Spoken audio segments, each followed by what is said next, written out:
Muy buenas tardes, esto es Comercio Exterior Siglo XXI, hoy 12 de marzo de 2019, en el programa que tiene en el aire desde hace 10 años el ingeniero Miguel Ponce, quien ya mismo va a estar en el aire con su columna habitual. Hola Miguel, muy buenas tardes, aquí en compañía de Claudia Sánchez. Buenas tardes es un eufemismo, quiero creer, irónico tuyo. Acá en La Matanza, estoy a metros de la puerta del Canal 26, ha caído toda el agua. De hecho, cuando me vean llegar para la segunda hora del programa, todo mojado, se darán cuenta de que estoy hablando. No, lo de muy buenas tardes tiene que ver con un deseo, no con un pronóstico meteorológico. Correcto. Y hoy 12... encima estamos todos como muy motivados, porque sí. es el día del militante radical en honor al cumpleaños de don Raúl Alfonsín, a quien cada vez extrañamos más. Sí, señor. Bueno, y vamos a tener un programa lindo, Héctor, porque hoy, después de mucho tiempo, ¿no? Meses ya, vuelve la columna de Victoria Molnar, sí, señor. Con Mujeres en Coyuntura, y después, si el agua lo permite, espero que sí, nos va a visitar el ingeniero Patricio Castro, Pato, ¿no es cierto?, del Fondo Monetario Internacional, con quien tanto tenemos para hablar. Si es pato o pato al agua.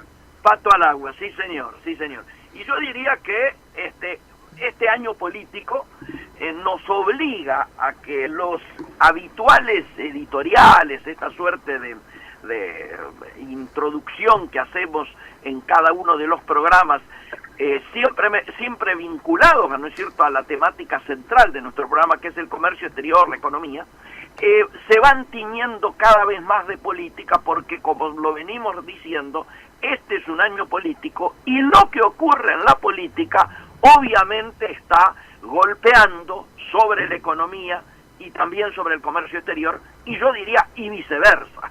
Sí, si hay algo que puede influir claramente en el decurso político del año, es la situación de la economía.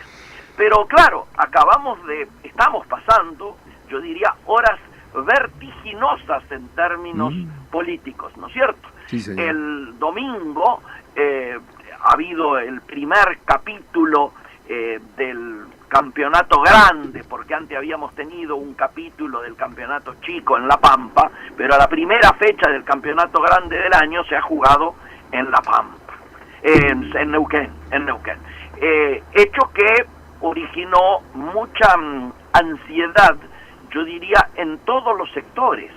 Y acá claramente habría que diferenciar, por un lado, en las expectativas que tenían los factores de poder, fundamentalmente los factores de poder vinculados al petróleo y a quienes financian, ¿no es cierto?, las actividades energéticas, los bancos, los fondos de inversión, etcétera, porque Neuquén, ni más ni menos, es una provincia en la que se encuentra el yacimiento número 2 o número 3 a nivel mundial de energías no convencionales, ¿no es cierto?, el shale gas, como se denomina técnicamente. Sí, señor. Y por supuesto lo que pasara allí no era un tema menor en función de el futuro que las explotaciones y la actividad pueden tener en la región. Entonces había muchas expectativas desde el sector de los intereses económicos más concentrados.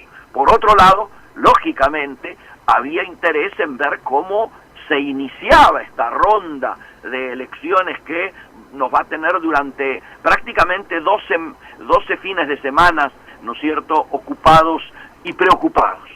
El gobierno, lógicamente, dijo literalmente que tenía un candidato, que es el candidato que lleva la chaquetilla de Cambiemos, el Pechi Quiroga, y por supuesto la oposición tenía un candidato, ¿no es cierto?, Río Seco, un hombre precisamente surgido de las luchas en su momento allí en los campos petroleros, y también nadie puede ignorar el peso y la tradición histórica que tiene Neuquén, donde un movimiento local que no está a priori en ninguno de los dos lados de la grieta, maneja la provincia en términos políticos prácticamente de manera invicta. Lo curioso esta vez es que dos hombres surgidos de ese movimiento eran candidatos. Quien salió ubicado primero, y ya estamos adelantando lo que todos saben, que es que el gobernador renovó la confianza por parte de la ciudadanía neuquina, y quien salió cuarto, el ex gobernador Sovich, que por supuesto padeció, al igual que muchas otras fuerzas, esto que fue denominado el voto útil y que ha originado tanto enojo en ciertos sectores ingenuos, yo diría, de la Unión Cívica Radical, que se mostraron azorados porque el diputado nacional del PRO de Neuquén llamara a no votar al candidato de Cambiemos, sino a votar al gobernador en su reelección, en esa operación que se dio en denominar voto útil, que por supuesto fue inflada desde todos lados, manejando encuestas que lo daban primero o peleando cabeza a cabeza al contendiente, al retador, yo diría, Río Seco, que contaba no solo con el apoyo de todo el justicialismo, sino fundamentalmente de la expresidenta de la Nación, con quien se sacó una foto en el Instituto Patria.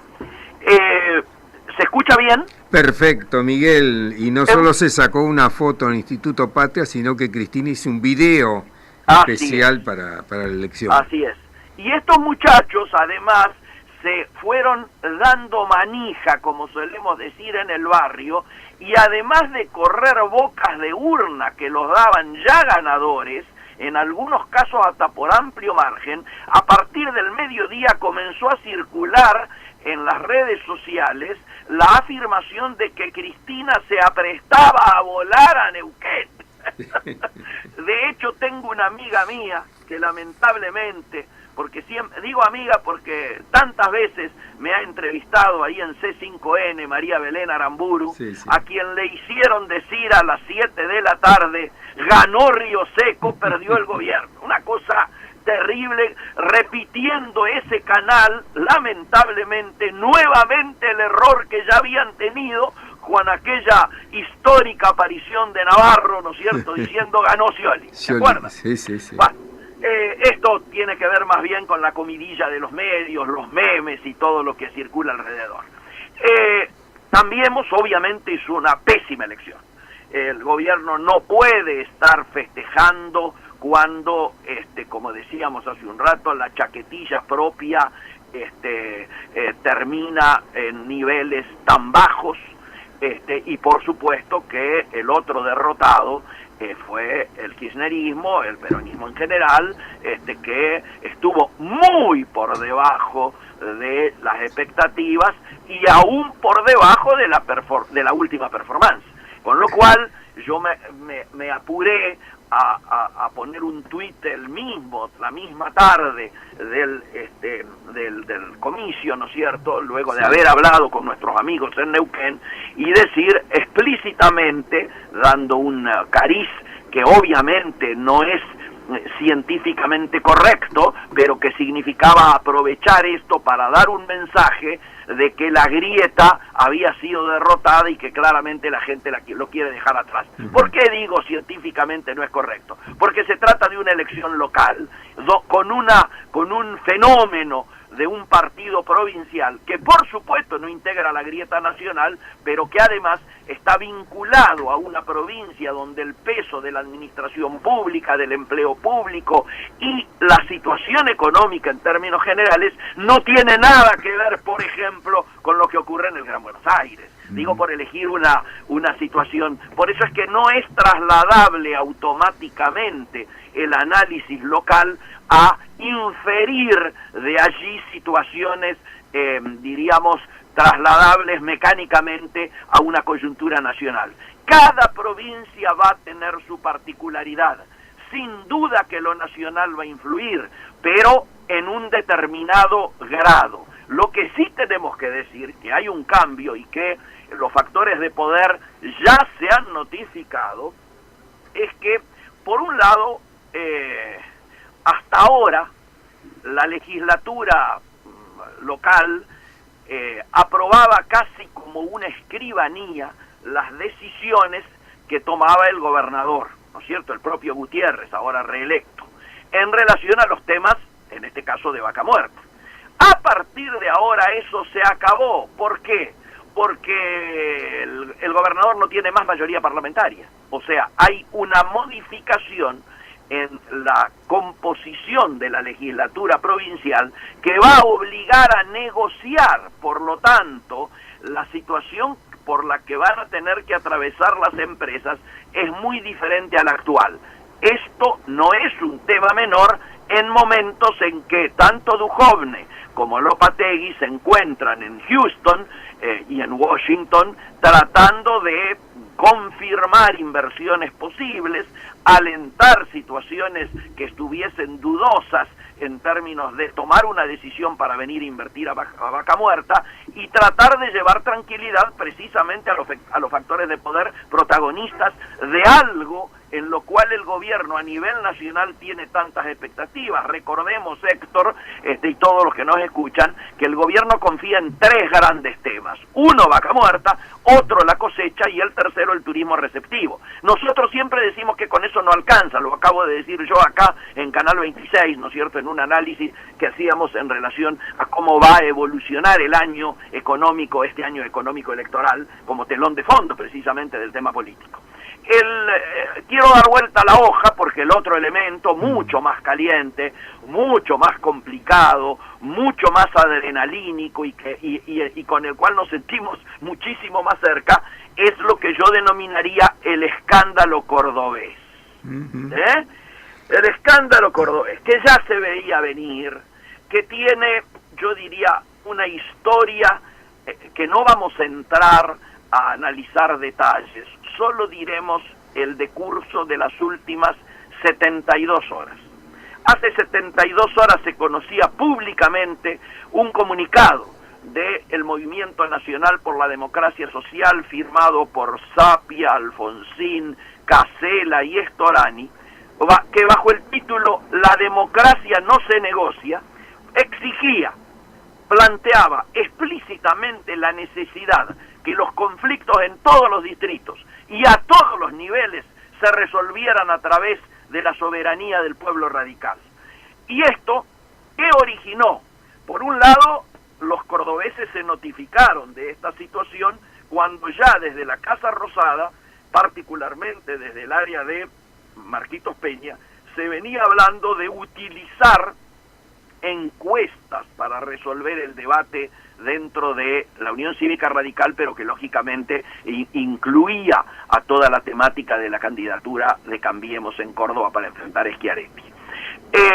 24 horas después, tomando noticias de que la posición del Movimiento Nacional por la Democracia Social, que es el único movimiento que hay hoy en la Unión Cívica Radical a nivel nacional, y yo diría el primero que surge después de la creación de Renovación y Cambio, tomando dato de esto, Cornejo se sube, el presidente del partido se sube y saca una declaración exactamente en la misma línea de lo planteado por aquel documento firmado por Casella, Storani, Alfonsín y Sapia, y ratifica que no va a venir a Buenos Aires a la reunión que se efectuaba en el día de ayer de la Mesa Nacional de Cambiemos, porque él entendía que el problema cordobés debían resolverlo los cordobeses. ¿De qué manera? A través del ejercicio de la soberanía popular, ¿no es cierto?, es decir, el voto directo de los afiliados y de los simpatizantes radicales. Nos parece importante esto. Obviamente, yo que hablé con Marito Negri hace el domingo mismo, cuando él tuvo conocimiento de un comunicado que apareció en todos los diarios cordobeses, hasta del pueblito más lejano, y que por supuesto originó que lo llamaran a Mario más de una vez, en la charla con él me adelantó lo que iba a ocurrir, que no se iban a presentar, que al día siguiente la justicia les iba a fallar en contra, que no iban a venir a Buenos Aires, porque el tema era que iban a ir con lista propia, que seguramente Mestre se largaba como candidato, y que él inscribía con otro nombre, porque no puede usar Cambiemos en Córdoba, con otro nombre iba a inscribir la fórmula Negri-Baldassi, que todas las encuestas le dan favorable. Y claro, se olvidaba de un detalle, que gracias a esta situación Schiaretti ya brinda como gobernador reelecto, ¿no es cierto? Es obvio de que si se dividen fuerzas y el radicalismo, que es la fuerza principal allí en Córdoba de cualquier alianza no peronista, ¿no es cierto?, va dividido, está claro de que las posibilidades de reconquistar la gobernación de la provincia de Córdoba se achican grandemente. Lo más peligroso es la situación que corre la ciudad de Córdoba. Vos sabés que la ciudad de Córdoba es la capital de provincia más populosa, más importante de todo el país. Después de Buenos Aires. No, porque Buenos Aires es distrito, es un distrito, claro. Pero como capital de provincia, la más importante es Córdoba. Es muy posible que con esta situación de crisis se pierda. No casualmente, Juez se larga pensando que él puede ser nuevamente volver al cargo de donde se hizo famoso, ¿no es cierto?, que fue como intendente de Córdoba. Yo creo que si divide fuerzas con el radicalismo, quien ganaría sería la hija de la Sota, que creo que va de candidata a intendente en la ciudad de Córdoba.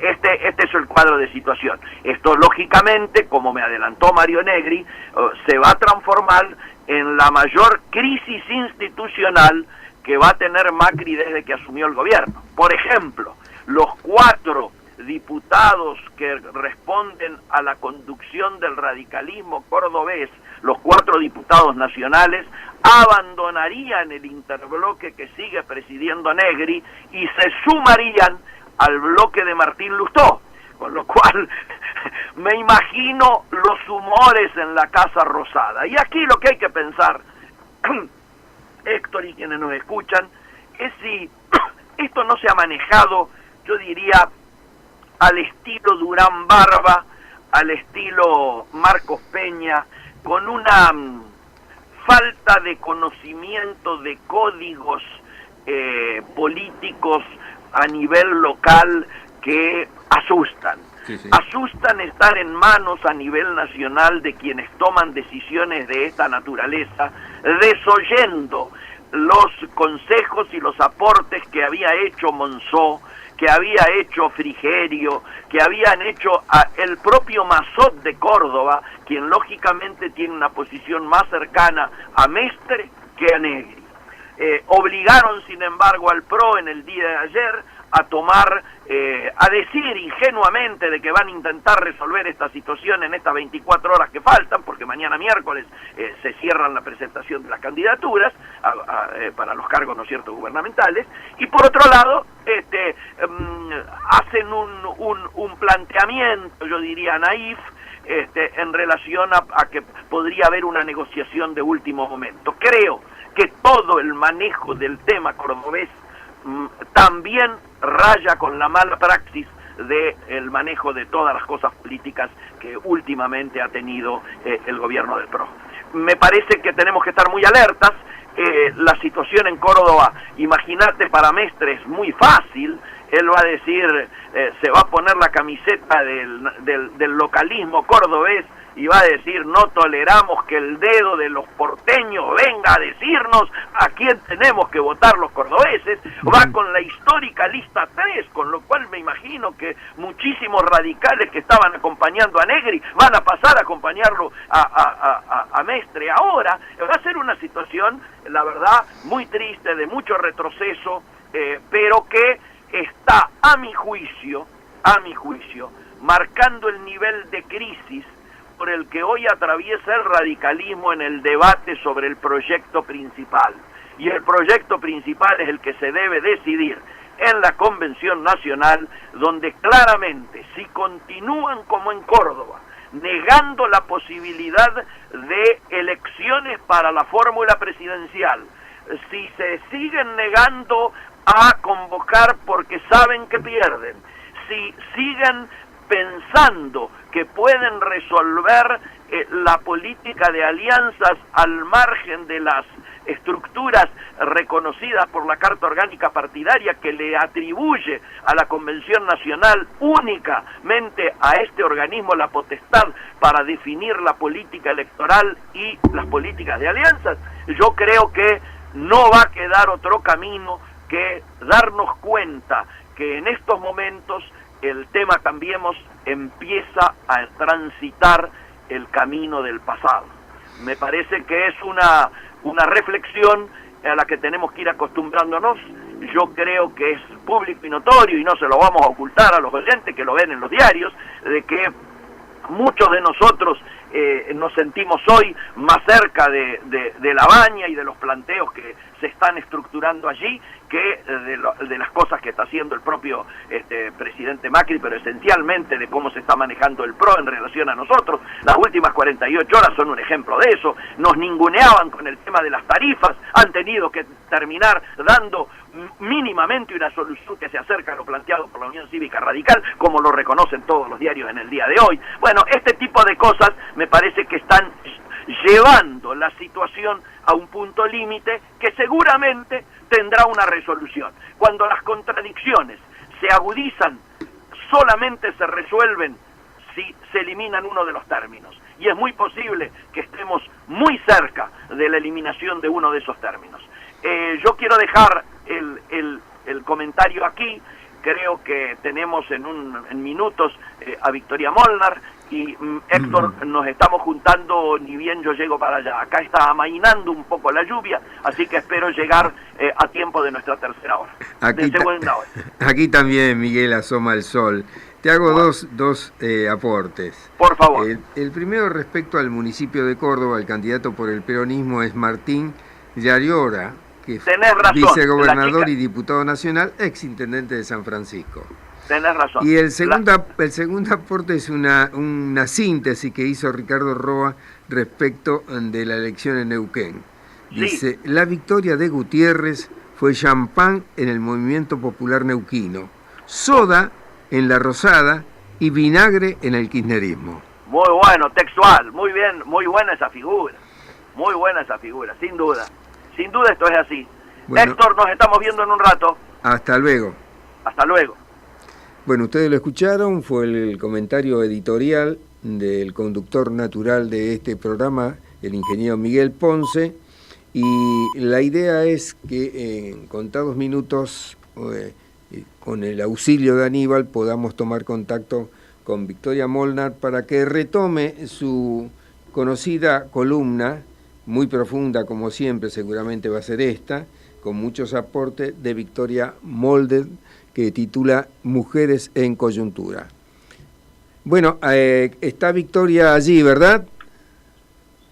Por supuesto que estoy acá de este Muy lado. bien. Gracias. Bueno. Miren, no me dio ni tiempo de repostear lo que está saliendo para que nos estén escuchando por streaming. Pero bueno, habíamos quedado... Mientras hablo lo voy a hacer. Según te habla Héctor Zavala, según me dijo Miguel, habíamos quedado en esta hora, ¿verdad? Exacto, habíamos quedado en esta hora perfectamente, así que estamos en todo. ¿Cómo estás, Héctor? ¿Quién está también por allí? Hola, te habla Claudia. Y bueno, bienvenida. Hace tanto que no te tenemos aquí, que bueno, hoy es un día especial. ¿Por qué? Porque vuelven Mujeres en Coyuntura. Sí, claro, después de lo que se vivió la semana pasada, bueno, es importante tu reflexión. Exacto, bueno, vamos a empezar con ello entonces. Bueno, este mes de marzo, Mujeres en Coyuntura, justamente ahora, en este momento, está cumpliendo un año de existencia, así que les agradezco un montón a ustedes, a Miguel Ponce, a Claudia, a Héctor, y también, bueno, sobre todo a Comercio Exterior Siglo XXI por hacerme este lugar aquí. Y bueno, quiero iniciar el ciclo 2019 de Mujeres en Coyuntura, recordando a la concejala Mariel Franco de Brasil, porque este jueves 14 de marzo se cumple justamente un año de su asesinato político y lamentablemente ese crimen sigue impune y seguimos pidiendo justicia por Mariel Franco. Voy a recordarla un poquito con, justamente, con algunas frases de ella. Hablar de las mujeres que luchan por otra forma de hacer política en el proceso democrático es fundamental. Las rosas de la resistencia nacen del asfalto, pero también vamos a estar con el puño cerrado hablando desde nuestro lugar de vida y resistencia.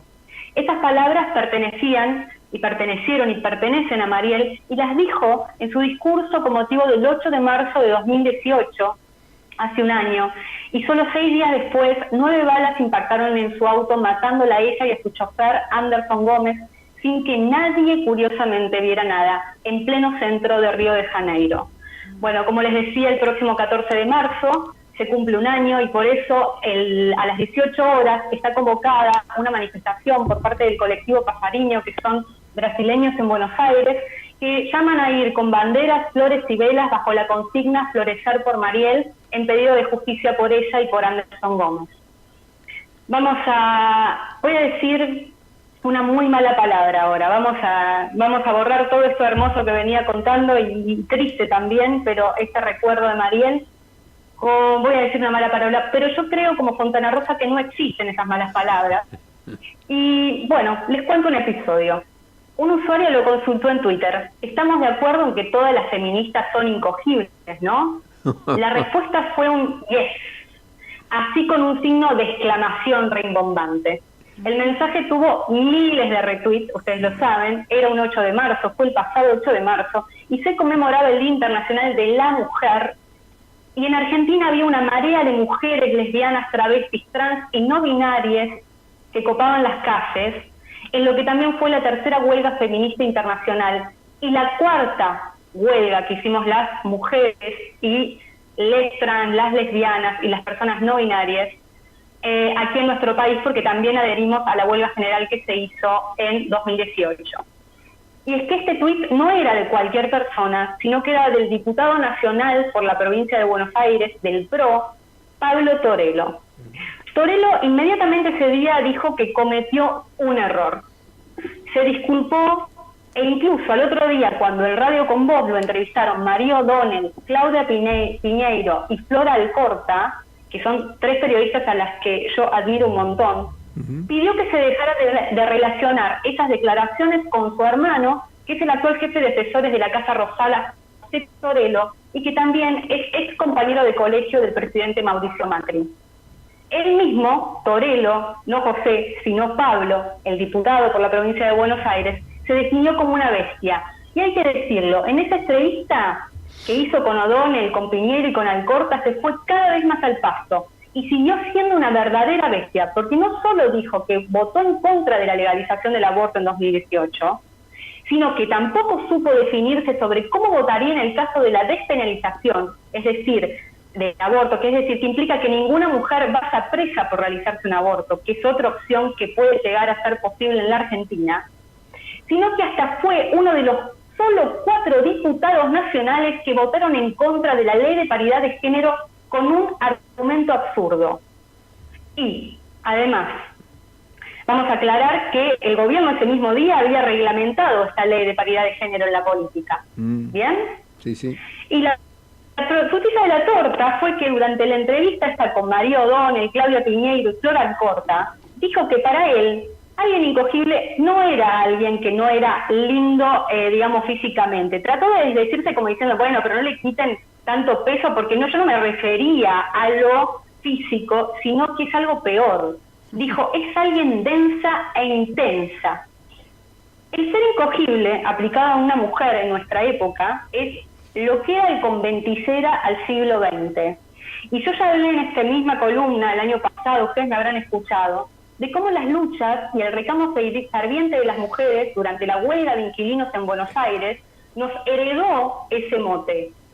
Y yo ya hablé también de que en el feminismo, o en los feminismos, lo personal es político y que vamos a seguir reclamando y sacando los trapitos al sol en contra del machismo. La entrevista de O'Donnell, de Piñero y de Alcorta va a quedar en la sección de links de esta columna escrita, porque merece ser escuchada completa y más allá de tentarnos en pensar ¿qué le daría a Torello el raulómetro? No sé si saben lo que es el raulómetro, Héctor y Claudia. No. ¿Qué es? A ver.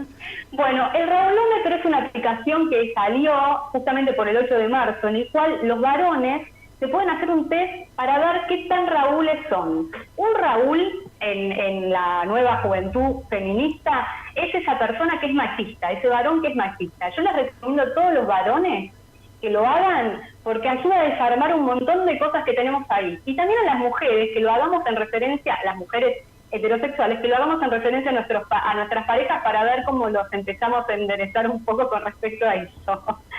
Bueno, perdón, pero ¿por qué eligieron el nombre de Raúl? El nombre de Raúl se eligió porque así como se eligió María Rosa para ejemplificar, es como que es eso, Raúl, al azar. no molestes, Raúl. Exacto, es como un chascarrillo en realidad, es una humorada. La cosa es que Torello es tan Raúl que duele, y aunque seguro está en las antípodas ideológicas de la política económica y social, podría ir a tomarse una cerveza con el filósofo contemporáneo Slavoj Žižek, quien ante una muestra que naturalizaba la genitalidad femenina, llamó a proteger el misterio de la vagina. Es decir, para Žižek nada más las vaginas pueden estar en el porno o en su cama, pero cuando las tratamos de naturalizar y que no sean vistas como objeto completamente sexual todo el tiempo, no se puede. Y ahí también hubo una catarata de tweets en su contra. Y por eso hay que aclararlo, porque esto no tiene que ver a veces con ideologías político-económicas. El machismo las atraviesa todas, el machismo es transversal. Pero por suerte el feminismo también es transversal. Los feminismos son transversales y eso es lo que estamos celebrando cada vez que salimos a las calles en un 8 de marzo, como el que pasó la semana pasada. Sigo con la entrevista que le hicieron O'Donnell, a Torello, para no desviarme. Es maravillosa esa entrevista, yo recomiendo que la escuchen, porque es para poner de ejemplo, porque muestra como una palabrita que parece un chascarrillo, se convierte en una verdadera palabrota, y el mecanismo de expresión y reflejo de cómo la cultura machista está completamente arraigada en nuestra sociedad al punto de calar en las decisiones de nuestros representantes, es decir, de aquellos que nos gobiernan. Hace un tiempo justamente estaba hablando sobre las acusaciones a algunos políticos de diferentes partidos, acá no se salva a nadie, por acoso, y yo argumentaba que aquellos partidos políticos que no estén a la altura y se actualicen al cambio que propone el movimiento feminista, con el tiempo se van a volver más débiles.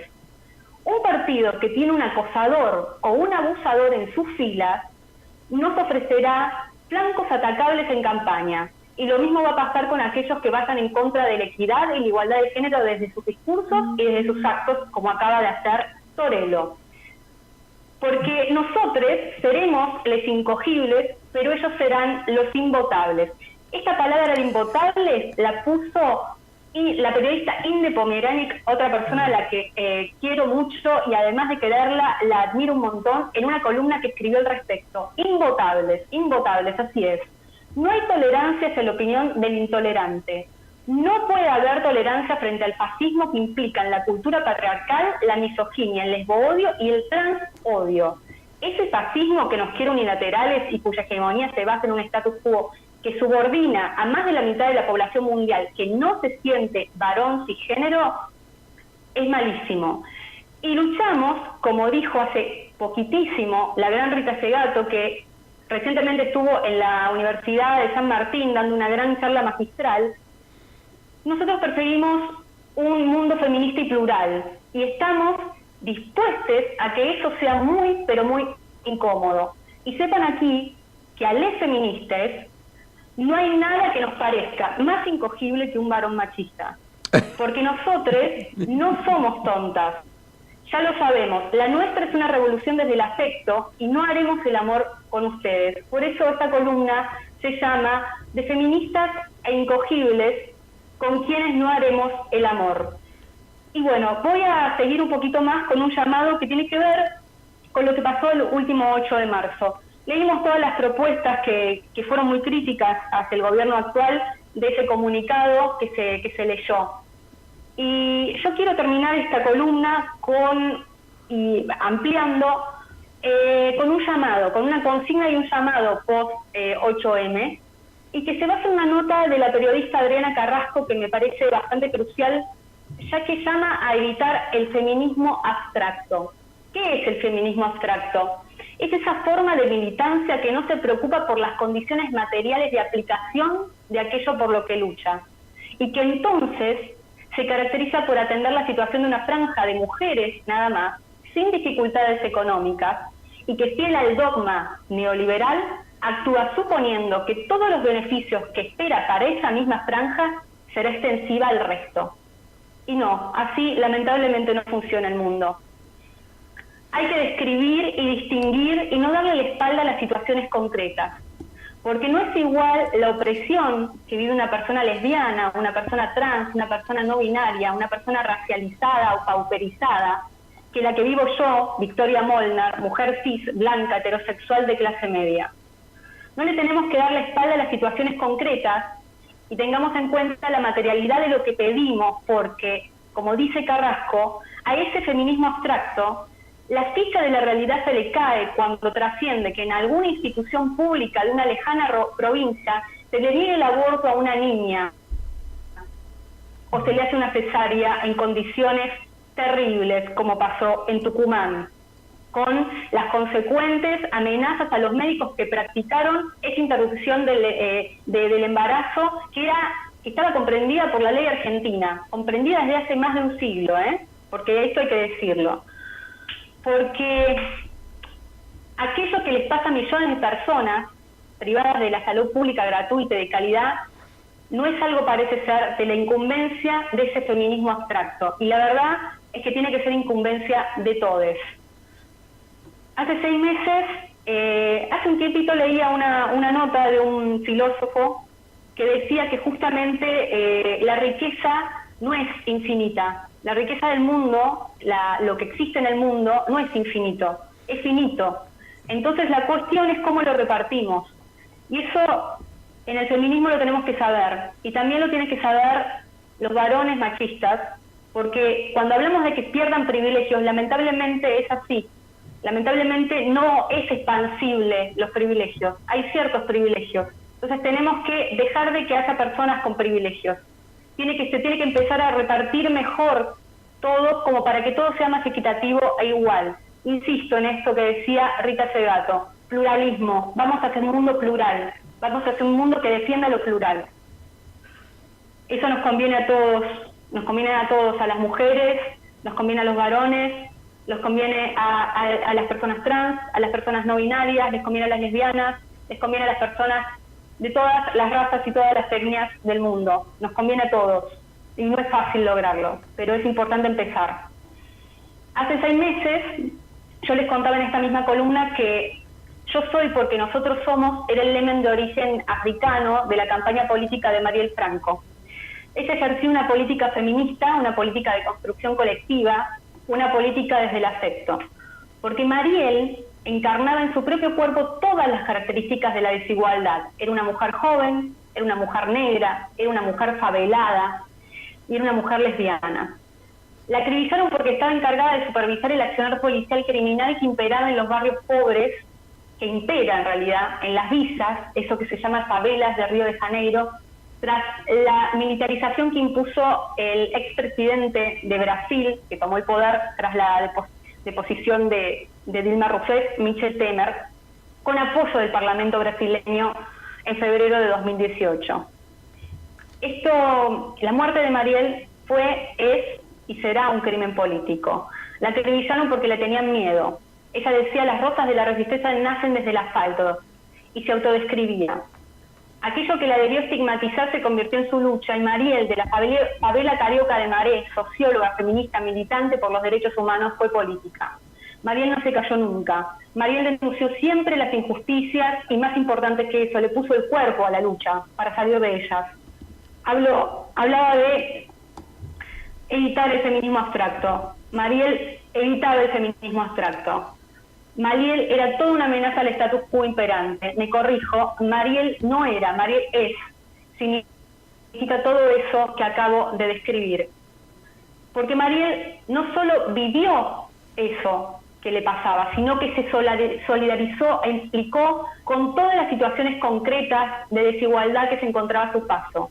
Y por eso, en este Mujeres en Coyuntura, le rendimos nuevamente homenaje, la celebramos y la tenemos como ejemplo. Y este 2019, en Argentina, en Latinoamérica y en el mundo, la consigna que propongo desde esta humilde columna es: luche como Mariel Franco y que nos sigamos viendo en las calles. Y bueno, tengo un par de noticias que son de Mujeres en Movimiento y que en realidad es una agenda de cosas muy lindas para hacer en marzo, aprovechando eso que llaman el mes de la mujer, pero que para nosotros es un mes de lucha y de visibilización. Adelante. Bueno, empezando por algo en lo que yo tengo que ver mucho, es que mañana, que es 13 de marzo, en el marco de un mes signado por lo femenino, la Embajada de Uruguay en Argentina va a celebrar esa gran mujer clave para nuestra cultura rioplatense, que fue Gina Zorrilla. La cita es el miércoles, o sea, mañana a las 19 horas en el Teatro Cervantes, en Libertad 815, con entrada libre y gratuita, así que llamamos a todos a que vengan a celebrar a China. Y además, el 14 de marzo, que es el día en que China cumpliría 97 años, la Embajada de Uruguay va a poner una placa en el edificio en el que vivió en Buenos Aires, que queda en la calle Uruguay. También, en el Teatro Nacional Argentino, Teatro Cervantes, el 23 de marzo a las 11 horas, desde las 11 horas hasta las 22, hay una jornada interesantísima porque se realiza una pieza de teatro muy interesante, se ayorna, se llama La Asamblea de Mujeres. Y es una llamada acción de inicio que tiene el apoyo de instituciones muy importantes de la cultura nacional e internacional y que se basa en la obra del mismo nombre de Aristófanes, en donde a partir de esa comedia se planteaba lo que en el siglo IV a.C. solo podía ser una ficción especulativa, que las mujeres decidieran sobre los asuntos de la polis, es decir, sobre los asuntos públicos. Y de hecho, Aristófanes fue incluso mucho más lejos. Las imaginó o nos imaginó tomando decisiones muy diferentes de las de los hombres, radicalmente orientadas hacia el bien común. Para lograrlos, sus protagonistas se vestían de varones y en ese gesto resignaban todo reconocimiento personal hasta el punto de hacerse pasar sus ideas como ajenas. La pieza figura así la inabarcable trama de milenios en que las mujeres quedamos camufladas, invisibilizadas tras sus obras o directamente invisibilizadas. Y en la cultura sobran ejemplos. George Sand o George Eliot eran nacidas Aurore Dupin y Marianne Evans, y Virginia Woolf lo puso claro en Un cuarto propio. Durante la mayor parte de la historia, Anónimo fue una mujer. Se propone así una jornada de circulación de ideas que va a durar de 11 a 22 horas, que durante todo el día va a tomar el espacio entero del teatro con espíritu plural y abierto, y que se van a escuchar las voces de un montón de personas que siempre nombro en esta columna. Por ejemplo, Dora Barranco, Ingrid Beck, Charo Bogarín, Gabriela Borrelli, Mariana Carvajal, Nora Cortiñas, Mercedes Alessandro, Eleanor Pau, feministas de Avia Yala, Ofelia Fernández, Dolores Fonsi, Andrea Yunta, Cecilia González, que es una periodista amiga que la quiero mucho, Ana Katz, Diana Mafía, María Moreno, María O'Donnell, Luciana Pecker, Claudia Piñeiro, Rita Espegato, Yasa Testa, Soledad Vallejo, Julieta Venegas, entre muchos otros. Va a estar buenísimo y les recomiendo que vayan. Sí, con respecto a Aristófanes, ¿sí? Las mujeres no podían ir a ver comedias, no solamente no protagonizarlas, Exacto. sino se les estaba prohibido, no lo podían ir a ver una comedia, tenían que ver solamente dramas y aparte no podían participar, como vos bien dijiste, en los temas de la polis. Así que estaba muy relegada en ese tiempo. Exacto, así que, y en la época... Sí, seguí, Claudia, perdón, te estaba interrumpiendo. No, continúa, era solamente esa acotación. No, y además, a eso que agregás, es muy exacto, entonces es una reactualización de esa obra, es maravillosa esta presentación. Las mujeres han sido muy invisibilizadas, sabemos que en la época victoriana empezó a cambiar un poco eso, pero que las obras de Shakespeare eran interpretadas, los personajes femeninos eran interpretados por varones. Exactamente. ¿No? Eso lo sabemos. Sí. Quien ha estudiado un poco de literatura, historia y teatro lo sabe. Sí. Entonces, bueno, son muchísimos siglos de esto y este es un mes en el que conviene recordarlo. Voy a nombrarles una muestra más y con esto cierro. Bueno. Les voy a recomendar la muestra Para Todes, Plan de Lucha con curaduría de Quequena Corbalán, que se inauguró el pasado 9 de marzo y estará hasta mayo en el Centro Cultural Haroldo Conti. Hay más de 100 artistas y comunicadores, mujeres, lesbianas, trans, travestis y no binarias, que se reúnen desde diferentes puntos del país y experiencias creativas para poner en común e interpelarse en sus prácticas. Y lo que hacen es territorializar el deseo, despertarlo, compartirlo, sostenerlo, hacerlo crecer. Es una actividad colectiva muy importante, tiene muchos ciclos de debate, muchos ciclos de cine, va a estar hasta mayo, y es tan interesante e incómoda para la hegemonía machista que esta muestra hay que ir a darle especialmente porque viendo un posteo de la Secretaría de Derechos Humanos y Pluralismo de la Nación en la que se desapegaba de la misma, según denunció Sasa Testa, que es una de los artistas de la muestra. Y bueno, ladran, Sancho, señal de que cabalgamos. Así que, nada. Repetí dónde es la muestra, por favor. Vicky. ¿Hola? La muestra esta es en el centro. La muestra esta, ¿me escuchan? Sí, ahora sí. Ahí está. La muestra esta es en el Centro Cultural Haroldo Conti. Y está en el horario habitual que está abierto el Centro Cultural Conti hasta mayo. Bueno, muchas gracias. Bueno, Vicky. Así que bueno, y es eso, mi columna es esa. Les recomiendo fijarse porque dejo estos meses que no estuve, hay un montón de lecturas interesantísimas y que las voy a dejar escritas. Van a tener todos los links para leerlo y bueno, como siempre les agradezco un montón. Bueno, repetí el sitio, por favor, donde pueden consultar esas columnas. Entran a Facebook y ponen @mujercoyuntura y allí les sale la página de Mujeres en Coyuntura y allí en unos minutos nomás se van a encontrar con toda esta columna expresada tal como la hemos dicho y también con el audio para escucharlo on demand. Les agradezco mucho Claudia y Héctor por esta comunicación y espero que les haya gustado y nos seguimos viendo cuando el martes 9 de abril a las 14:30 horas Mujeres en Coyuntura va a estar una vez por mes este año. Ay, bueno. Te vamos a estar extrañando entonces, pero sabemos que el 9 nos volvemos a encontrar con nuevos temas, ¿verdad? Nos vemos pronto, un abrazo grande. Bueno, un abrazo, felicitaciones por este cumpleaños, ¿no? Porque Mujeres en Coyuntura ya lleva un año de trayectoria, lo cual es muy bueno. Y me parece importante la consigna que estás lanzando, que creo haber interpretado bien, que es luche como Mariel Franco y nos vemos en las calles. ¿Es así? Exacto, es así. Muchas gracias por las felicitaciones. Bueno, y sigamos apostando por un mundo que defienda lo plural y donde todos tengamos cabida. Exacto, hay que celebrarnos porque también que haya estos espacios así habla de esa pluralidad, exacto. Así que yo siempre celebro estar en este programa. Un abrazo grande y gracias por como siempre. Cariños. Hasta pronto. Bueno, ustedes han escuchado, como siempre, una fantástica columna de Vicky Molnar, Victoria Molnar, que va a estar con nosotros nuevamente el 9 de abril. No sé, ahora sus columnas se espacian un tanto porque ya no van a ser 2 por mes, sino 1 por mes. Así que va a haber que estar atentos a lo que diga y también a sus escritos, ¿no? En su sitio. Claro, Mujeres en Coyuntura. Cualquier tema que haya quedado pendiente o quieran revisar, lo pueden ver en el sitio de Victoria Molnar. A mí, por asociación, Claudia, me surgió una nueva calificación, sobre todo, es heterosexuales feministas. Me gustaría ver en esas marchas un cartel que diga heterosexuales feministas, respaldando todas las movidas. Recién, hace unos minutos, Miguel Ponce habló de lo que pasó en Neuquén, y yo quiero recordar algunas cosas que ahora se vuelven como un boomerang, ¿no? Lo primero es el fracaso, una vez más, de los encuestadores. Ajá, sí. Hasta último momento se estuvo especulando con que era muy pareja la elección entre Gutiérrez y Quiroga.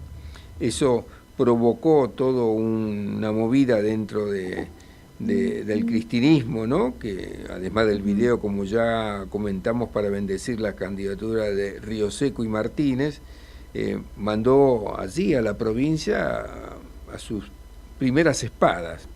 ¿Y qué fue lo que dijo Kicillof? Dijo: esto es muy claro, el que vota a Gutiérrez está votando a Macri. Y ahora se le vuelve en contra, así que según su análisis, quien ganó la elección Votaría Neuquén Macri. fue Macri, Claro. ¿no? Moró también tuvo su frasecita, decía: es la primera provincia en que todas las fuerzas opositoras se unieron. Tengo la plena convicción de que los neuquinos darán el primer grito que producirá un eco en toda la Argentina. ¿Y eso qué significa? Significa que no salió así.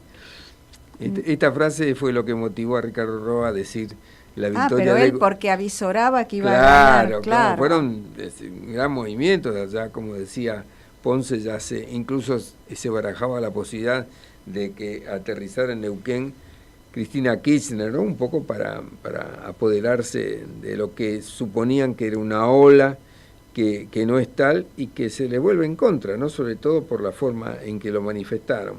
Y en Córdoba, por más que gane Schiaretti, sabemos que siempre apoyó a Macri. Claro, ahí el tema es ese. Macri además supuestamente tendría que respaldar a los candidatos de cambiismo, pero mirando con detenimiento uno ve que tiene bastante simpatía por Schiaretti y así como por Gutiérrez, ¿no? Que es el Movimiento Popular Neuquino, y daría la impresión de que está contento, ¿no? Que un poco, sí, si no... Tiene menos temor y tiene alguna esperanza quizá de afirmarse. Aunque bueno, todavía faltan tantos meses que todo puede cambiar con respecto a... todo es muy dinámico. Todo es muy dinámico. Todo muy dinámico. Hace un año el panorama era totalmente otro. Hace un año ya decían que la gente del PRO ya digitaba todo y se ponía la fusta debajo del brazo y al trotecito ese que ganaba. Cambió dramáticamente y ahora entra a jugar una nueva ficha ahí en el tablero, que es la de La Baña. La Baña y ahí se entra a barajar y dar de nuevo. Bueno, así estamos llegando al final de la primera hora del programa. Esperando a Miguel, que en cualquier momento viene a estudios. Miguel, no a Godot, porque Godot nunca llegaba. Miguel llega, finalmente va a llegar. Y también a Patricio Castro, ¿verdad? Y a Patricio Castro, así que lo estamos explotando últimamente, sobre todo por su experiencia dentro del Fondo Monetario Internacional. Bueno, como decía, estamos llegando al final de la primera hora del programa y vamos a ir dando paso a los auspicios y fundamentalmente al informativo de las 15. Estamos en Comercio Exterior Siglo XXI, iniciando la segunda hora del programa, hoy 12 de marzo de 2019. Bueno, se acaba de incorporar el ingeniero Patricio Castro, Pato, como le dice Miguel, a quien le damos las muy buenas tardes aquí en el programa. Hola, buenas tardes. Bueno, ¿cómo está el tiempo? Porque Miguel, que está llegando, lo estamos esperando, nos contaba que se mojó bastante en La Matanza, donde fue a un canal. Canal 26. Canal 26, exactamente. Y luego salió un poco el sol, cambió y aquí estamos dentro del estudio, de manera que no tenemos una visión concreta del tiempo. ¿Vos venís de la calle? Vengo de la calle, pero tampoco es tan variable que cuando salí de donde estaba llovía. No, mejor dicho, no llovía, había un tenue sol y en la última cuadra hasta llegar aquí llovió. Estoy hablando de 20 minutos. Bueno, es un símbolo del país, ¿verdad? Es como podría hacerse una síntesis así de lo cambiante y lo inesperado. El país que no tiene a todos tan preocupados, ¿no es cierto? Pero bueno, ya ven, eso es el país. Si seguimos estirando esta analogía, lo que obliga es a que uno salga a la mañana temprano con el paraguas, el piloto y todo, y después no sabe. Después no sabe, pero recién comentábamos todos los que hemos estado expuestos al funcionamiento de una empresa y a planear el futuro y todo, para eso es lo mismo. Vivimos en la incertidumbre, ¿verdad? Entonces si uno tiene una empresa que quiere preservar, entonces tiene que ir a la mañana, todas las mañanas salir con el paraguas, el piloto, las galochas, una cosa muy antigua lo de las galochas, pero son prácticas. Vos en el lugar donde estás, en el hemisferio norte, en las veces que están, además las galochas también se utilizan para proteger el calzado de la nieve. Sí, siguen funcionando, claro. Una doble función. Pero no sé si será por distintas razones, pero lo cierto es que los servicios meteorológicos en general embocan mejor. Bueno, fantástico. Bueno, lo esperamos a Miguel, y Miguel, aunque no esté de cuerpo presente, sí está en el programa. Adelante, Miguel, muy buenas tardes, aquí con Patricio Castro y Claudia en la segunda hora del programa. Sí, yo vengo, la verdad, muy atrasado porque el agua ha generado desvíos de tránsito, y entonces estoy como a, no sé, 10, 15, 20 minutos en llegar. Por lo tanto quería comenzar a charlar un poco con Patricio en relación a la situación económica y a qué señal nos ha dejado el Fondo Monetario luego de su visita, ¿no es cierto?, en términos de la misión, y si los tiempos para el desembolso que está esperando el gobierno se siguen manteniendo y de alguna manera, ¿dónde estamos parados? Contanos un poco, Pato. Bueno, una pregunta con múltiples aristas. Vamos por partes, como decía el doctor Jekyll. Vamos de lo más simple. ¿Qué nos ha dejado? Ya habíamos hecho un par de síntesis, ¿no? Sí. La otra vez. Yo creo que en general una mirada, el hecho de que la misión invirtió, diría, más tiempo de sus reuniones públicas hacia afuera, con distintos referentes del sector privado, de la sociedad civil, con la CGT y con la oposición, muestra también una vocación ecuménica, digamos, del fondo, de mostrar lo que después el vocero del fondo dijo con todas las letras, ¿no? El programa del fondo es un programa de apoyo a la República Argentina, no al gobierno de turno, esté quien esté.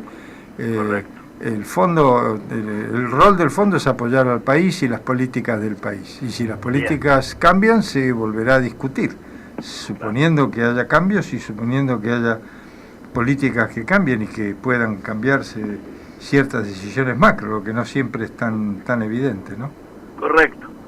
Esa es la respuesta a la primera. Respuesta a la segunda, no sé, oficialmente la fecha para la reunión del borde está fijada, está en la agenda y todo. No sería la primera vez ni la última que se posponga la discusión, pero esto pasa todo el tiempo. A veces pasa porque, y digo, esto está dentro de las hipótesis. Claro. El proceso previo a la discusión de una revisión está asignado por algo que dentro del fondo, el fondo es un organismo burocrático pero muy predecible y muy estructurado. El proceso de revisión interna, el review, que es como sí.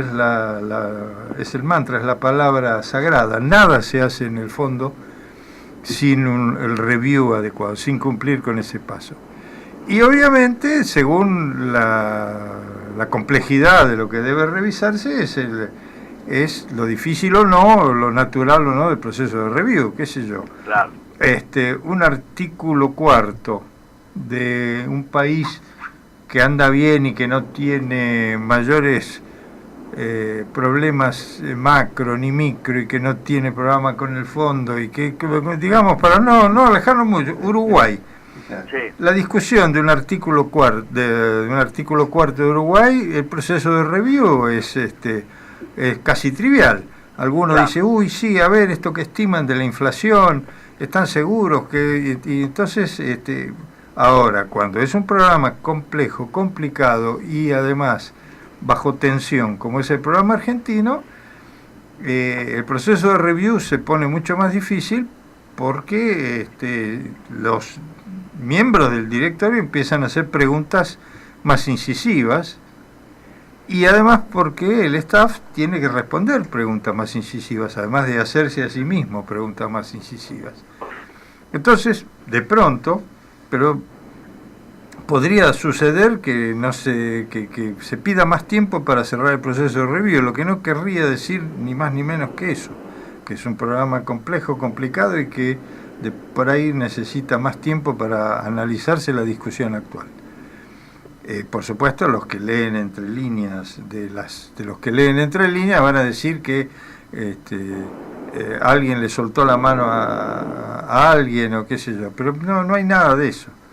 pero hay que reconocer, es un programa complicado y es un programa bajo tensión, no es un programa que va en el más calmo de los mares, Claro.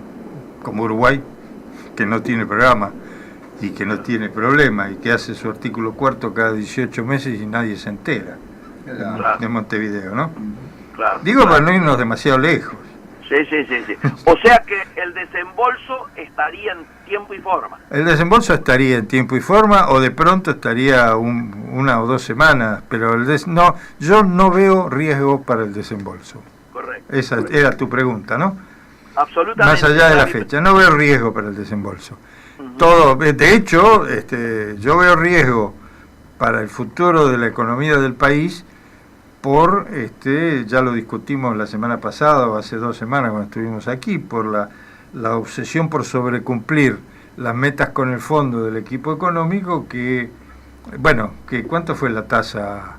Como 62, ¿no? Sí, Sí, sí. 62. Y bueno, así que, pero bueno, desde el punto de vista formal con el fondo se ha sobrecumplido, así que ¿por qué no iba a haber un desembolso? Y muchas de las preguntas, algunos me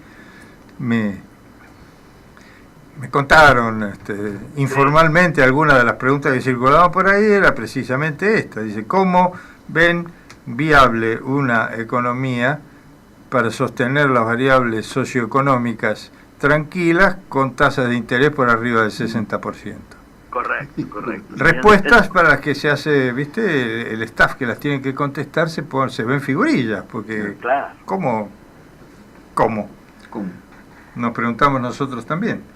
Sí, Se preguntan las pymes. ¿Y cómo? Sí, claro. Bueno, el cómo es como la analogía que hice antes, no sé si llegaste a escucharla. Que viste con el clima variable, cambiante en la Argentina. Sí, hay que salir con paraguas. Hay que salir con paraguas, piloto y todo, ¿y cómo? Bueno, sí, porque se largó a llover, bueno, de acá tengo el piloto y el paraguas y más o menos, no es que no me moje, pero Sí. salvo la ropa interior, seca. Claro. Sí, no, yo en cambio soy un gil porque yo salí con paraguas, salí con paraguas y lo dejé al paraguas dentro del auto cuando entré al canal.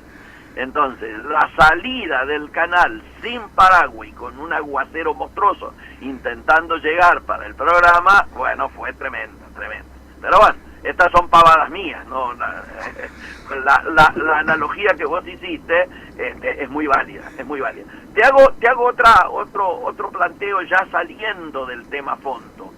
¿Cómo estás mirando la evolución de las variables económicas, particularmente estas que Duhovne le ha llevado al presidente para mostrarle que comienza una recuperación en determinados rubros? ¿Cuáles serían?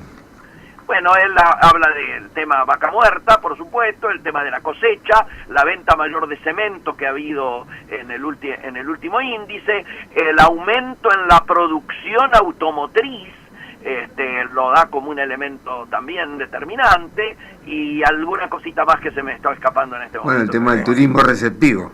El tema del turismo receptivo, que no ha sido tan shock como se esperaba, ¿no? Bueno, a ver, de lo que enunciaste, vaca muerta, vaca muerta, de alguna manera yo diría que los resultados de las elecciones en Neuquén le llevan una cierta tranquilidad. Sin duda. Al tema, una tranquilidad un poco ficticia en todo caso, pero bueno, sea como fuere. Aquí es evidente que muchos en el gobierno, incluyendo, me imagino, al secretario de Energía y al secretario de Hacienda, venían pensando hace tiempo que más vale malo conocido que bueno por conocer, aunque el bueno por conocer sea de mi propia alianza, y sobre todo cuando el malo conocido después de todo no es tan malo y lo conocemos bien y nos pusimos bien de acuerdo. Obviamente. En ese contexto, lo de vaca muerta, bueno, viene bien más allá de la propia problemática que tiene la lógica de un esquema que no termina de cerrar, ¿no es cierto? Correcto. Pero eso es ya para discutirlo más con un especialista en temas energéticos. Sin duda. Pero esto ya se ha hablado aquí. Ahora, en el corto plazo, lo de vaca muerta está bien. yo me preocuparía igual por el planteo, mirando en el mediano plazo, el planteo de Techín, ¿no?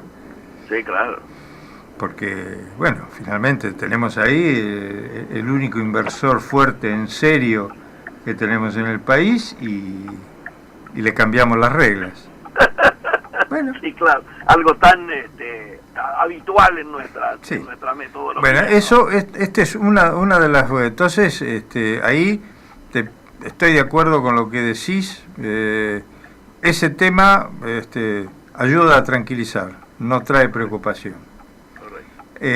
Aumento de la producción automotriz, ¿en qué planeta fue? Bueno, así están diciendo, vos fíjate, aumenta. Pero la están diciendo que si todas las plantas están liquidando autos, están haciendo autos. Es más, hay medio año de producción que está en la cadena, ¿no? Entre concesionarios y terminales. Bueno, eso está bien, eso es el marketing. Bueno, digamos, esos son los autos producidos, ya está. Sí, claro. Ahora vos me decís que alguien hizo una lectura, una medición de que en marzo hubiera aumentado la producción automotriz en el país. Eso llevó Duhovne al presidente entre los signos. Bueno, verdes. si es cierto, me parece maravilloso.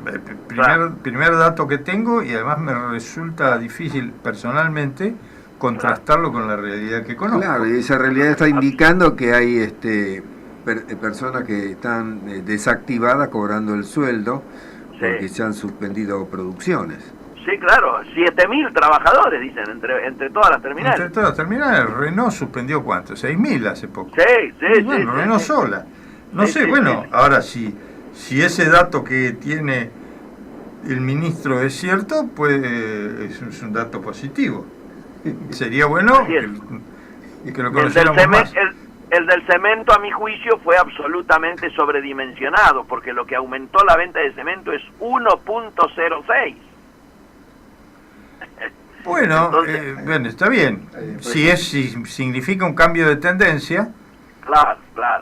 Desde ese lado es aunque sea 0.06, es un cambio de tendencia. Venía cayendo, porque la venta de cemento venía cayendo ¿cuántos meses seguidos? Sí, 7 meses. 7 meses seguidos, bueno, sí. Desde el fracaso de los PPP. Eso, si rebotó, bueno, puede ser una buena señal. Es cierto lo que decís, finalmente. Tendría que aumentar mucho más para ser significativo, pero bueno. Y para que se note, ¿no? En la calle, digo. Sí. ¿Y cuál era el cuarto? La cosecha, obviamente. Pero ya, bueno, de la cosecha hablamos. La cosecha viene planeándose y se viene previendo, pero viste, el tema de vender las cosas antes de tenerlas firmemente en las manos, ya lo vimos. El viejo cuento de la lecherita, ¿no? Claro. Pero la cosecha, no hay duda que todos los pronósticos son de que va a ser una cosecha muy buena comparada con la horrible cosecha que fue la de la campaña anterior por culpa de la sequía tremenda que hubo y todo eso. Bien. Ahora, también es cierto, y aquí hay visiones contrastantes. Están las visiones desde algunos... Yo este fin de semana creo haber leído un reportaje a los Grobo, sí, que decían, no, pero ustedes fantasean, creen que los proveedores pueden sentarse sobre una cosecha 1 o 2 años y que no van a liquidar. Y la verdad, y todo el mundo está tan jugado que si alguien retiene las cosas antes de liquidarlas será por unos pocos meses. Yo no sé. La experiencia de otros años y otras cosechas demostraba que se podía retener en silobolsa casi el volumen de una cosecha promedio. Sí. Y yo no sé cuánto hay retenido hoy, porque hay retenido. Sí, claro. Entonces, ¿cuánto va a ser el producido marginal? No cabe ninguna duda que, y de hecho yo he estado el fin de semana largo de carnaval, he estado en el interior, que es zona granera y sojera como Santa Fe, y doy fe de que los camiones eran innumerables. Filas y filas. Filas y filas y circulando y todo. Sí, sí. Vamos a ver qué opinión ahora se vuelca ahí, ¿no? En Expo Agro, que empezó hoy, y que de alguna manera es la muestra siempre del potencial, pero también es la caja de resonancia de las expectativas, ¿no? Sí, sí, sí. Es cierto. Pero bueno, sobre la cosecha es cierto, como expectativa es bárbara, es cierto también que todo indica que vamos a tener 5 o 6 mil millones de dólares más de divisas fuertes este año que los que tuvimos, y está bien. También es cierto que este año esto se da en un contexto en el que las retenciones son más altas, Sí, sobre la misma cosecha, sí. con lo cual los incentivos a liquidar en el No corto son los plazo mejores. son menores Claro. y habrá que especular, pero también hay que ver cómo juega eso de liquidar en el corto plazo versus tasas al 60 y tantos, o financiarse, y cómo funcionan los mecanismos de financiamiento del Banco Nación y de los pocos bancos provinciales que ponen plata en serio en el tema del campo. Sí, Y sin duda. en esto, ¿cómo juega la expectativa por la suba del dólar?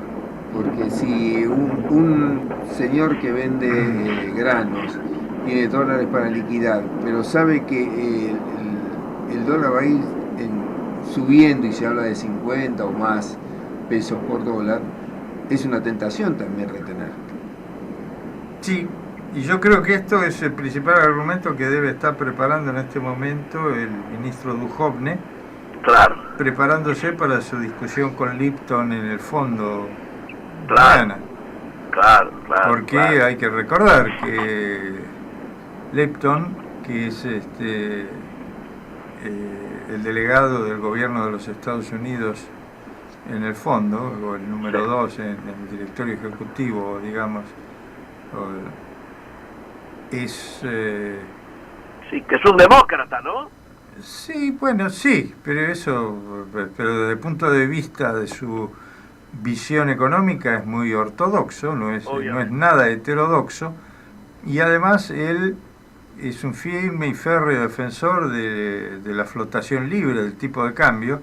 Ajá. El esquema de flotación sucia con bandas de la Argentina lo confunde, y el hecho que la banda sea tan amplia lo confunde más, como nos confunde a muchos de nosotros, pero eso es otra historia. Sí. Total acuerdo. Porque en realidad es cierto, si vos tenés una banda razonablemente estrecha, las expectativas las tenés acotadas. Ahora, si tenés una banda tan amplia como la que se maneja, entonces tenés que, digamos, el que a la mañana agarra el paraguas y el piloto mira el techo de la banda. Claro. Sí. Y hace sus cuentas con ese techo. Había otro tópico que puede ser interesante en función de los puestos de trabajo que generaría, que es el del turismo receptivo. Sí. Y eso tiene mucho que ver, me imagino, con la cotización del dólar, ¿o no? Bien.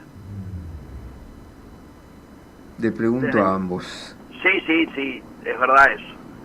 Tiene que ver con la sé. cotización del dólar y también con la cotización de la moneda nacional de los países vecinos, que son los que Correcto. generan, en particular el real, ¿no? El real. Sí. La brecha, porque buena parte del turismo, digamos, se terminó la temporada del turismo receptivo de la Unión Europea, Sí. porque ya en marzo ahí la gente dice, no, ya es otoño.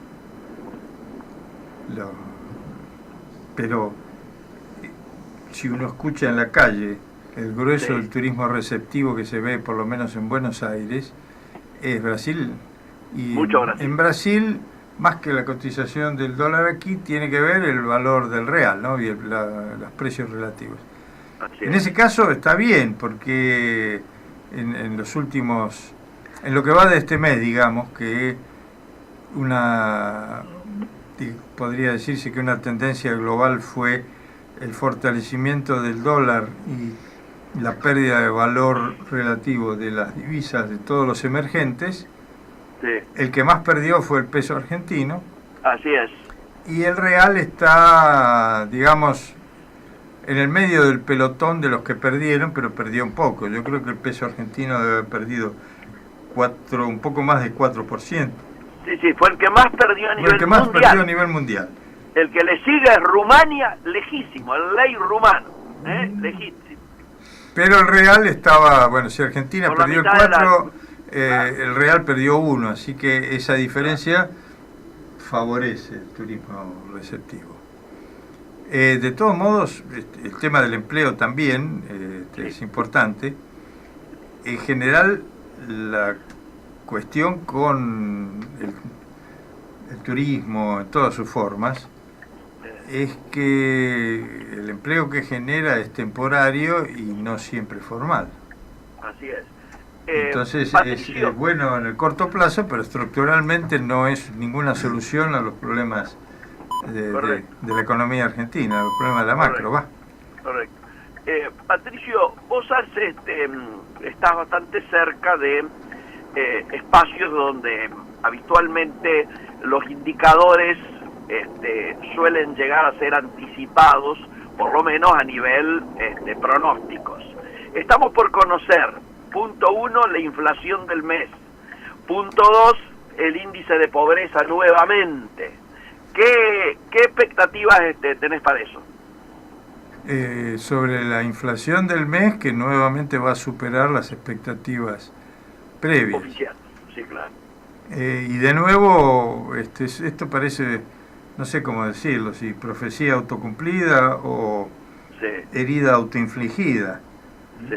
Porque el tema de los aumentos de las tarifas, no sé, el gobierno lo sigue manejando con una liviandad que preocupa, sobre todo porque por otro lado estamos, repito, con un objetivo casi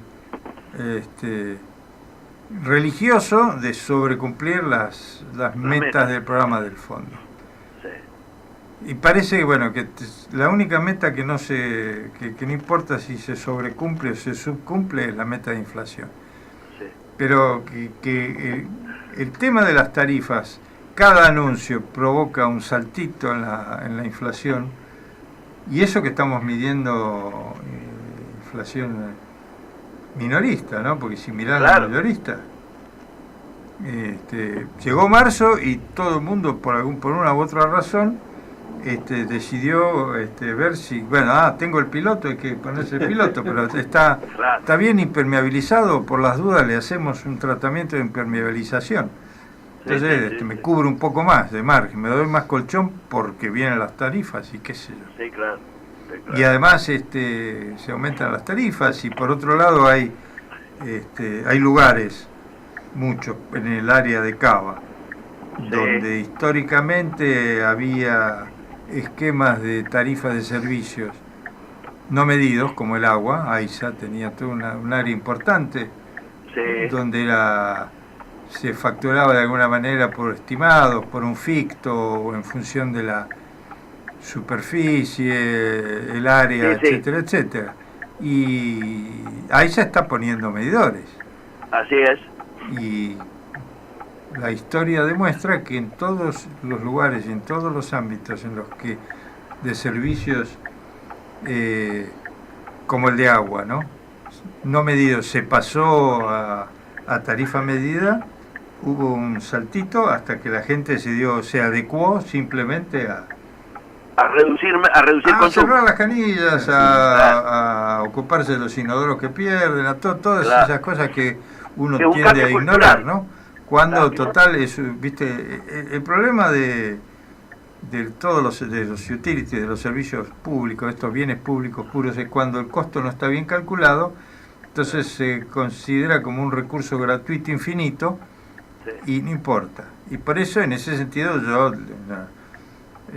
léeme bien, no es que estoy en contra de la aplicación de servicio medido en algo como el agua. En la telefonía es otra cosa, pero lo que digo es que, como siempre, si uno tiene una estrategia de largo plazo donde este tipo de cosas se incorporan, esto se planea de modo de hacerlo en un momento de bonanza en el que al bolsillo de la gente Claro. el posible aumento que se refleje porque tiene que moderar su hábito de consumo no le duela tanto, pero en un momento de crisis como el que se está viviendo desde la devaluación del año pasado o desde el salto notable de las tarifas de septiembre-octubre del año pasado, es un golpecito más que va a pegar indudablemente en el bolsillo de la gente. Sí, sí. Y esto va a tener una doble lectura. Por un lado,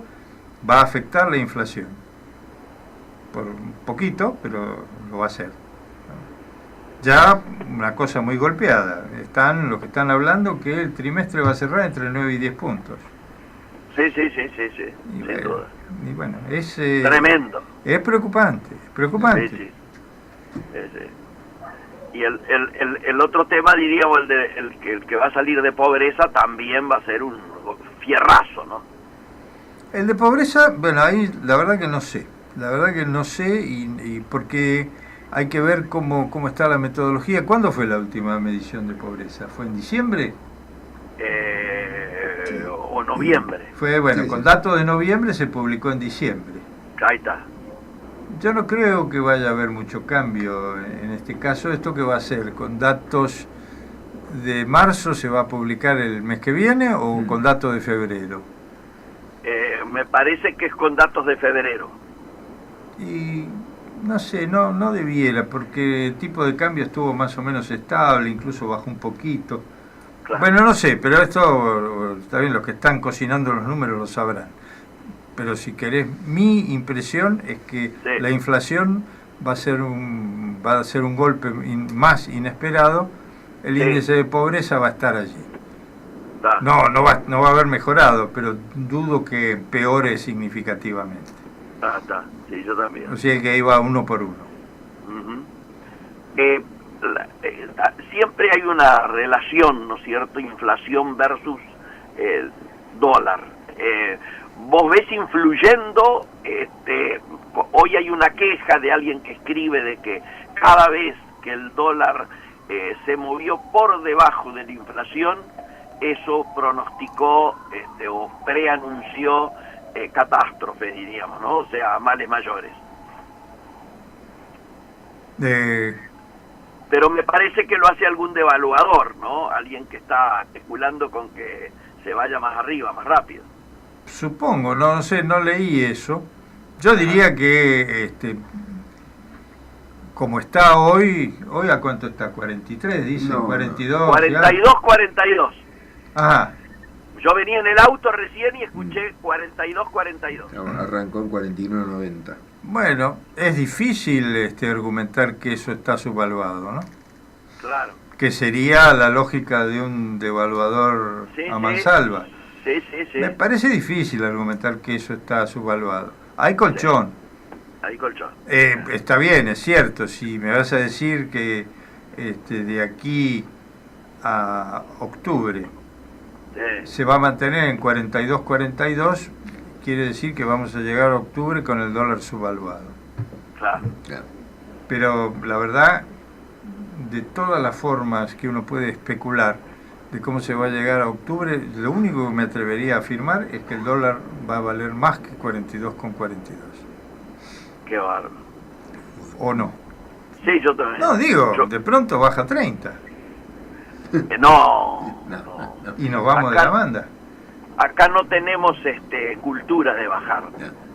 En general, me parece que el valor que se gana, en todo caso, se banca hasta que la situación dé para que volver a seguir subiendo.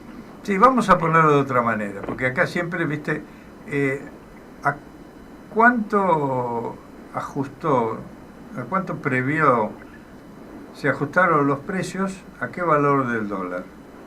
Al de 38, que estaba antes de todos estos últimos saltos, a 42, a 45. En el medio. Hay una parte de pass-through que, teniendo en cuenta sectores, no se ha trasladado todo. De hecho, dicen algunos que el promedio de traslado ha andado alrededor del 60%. Ajá. Con lo cual, habría un colchón todavía para seguir avanzando y no avanza por la recesión. Sí, sí, estoy de acuerdo. Además, otra cosa, yo tengo la impresión de que el dólar se mueve con una figura continua, qué sé yo, es una curva que va, viene. Sí. Pero me parece que la lógica del pass-through se maneja más con números redondos.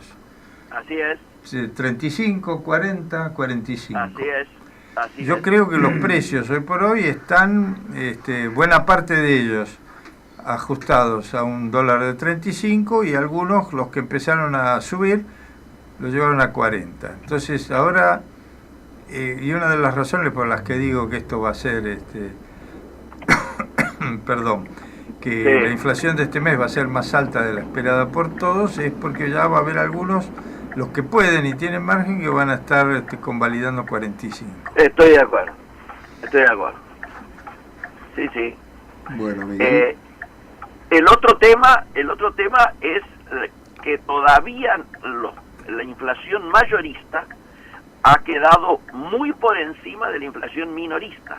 Por lo tanto, también ahí hay un tema de si eso no pasa al precio del consumidor final, ¿no?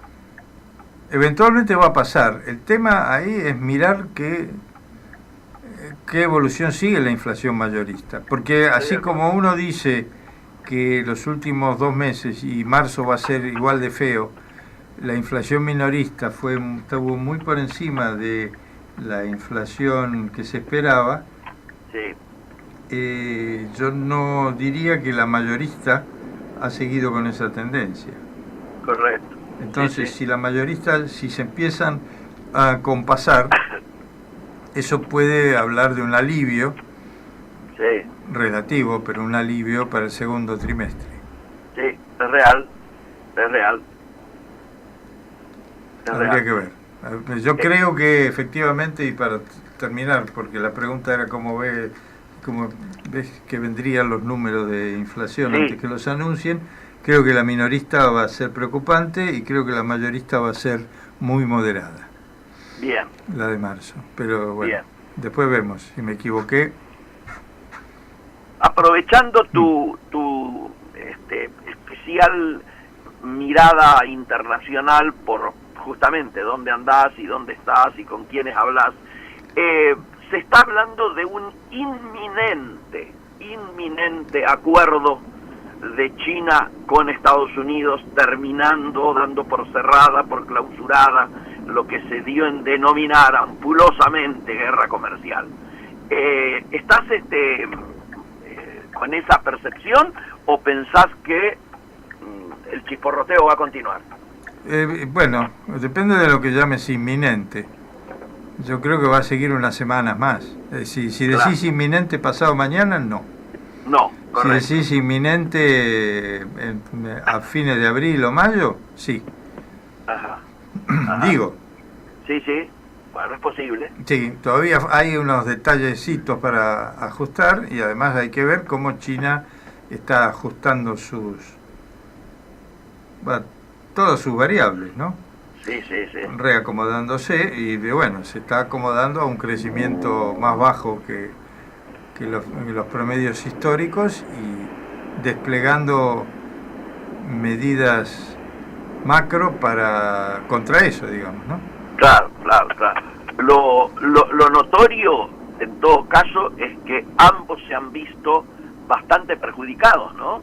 Digo, los índices chinos no fueron buenos y los índices de crecimiento del empleo en los Estados Unidos han sido preocupantes. Sí, pero eso era los que mirábamos el tema desde el punto de vista exclusivamente comercial y macroeconómico, claro, y no político, dijimos desde el primer día. Pero claro, como lo que está atrás es una movida política del presidente Trump, no sé, pues, que te puedo decir, sí, es cierto, pero no es nada que no esperáramos, no es nada además que los chinos no hubieran advertido que iba a pasar. Si claro, los chinos dijeron, claro, miren que nos embromamos todos.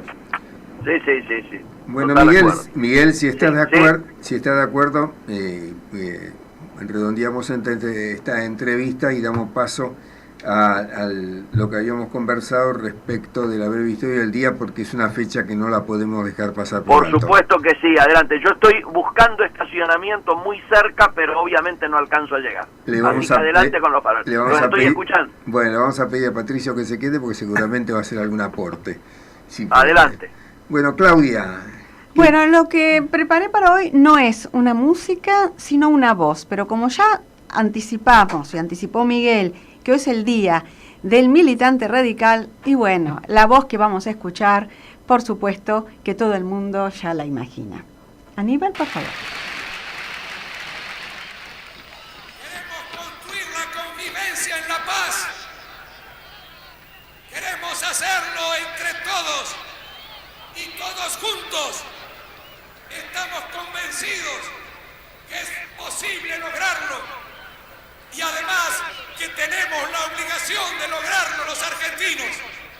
Es por eso que en toda la República he convocado a mis compatriotas sin distinción de partido político alguno y les he señalado que los radicales ya estamos en esa marcha y al frente van nuestros grandes muertos: Irigoyen, Alén, Pueyrredón, Sabatini, Levenson, Malvin y Díaz.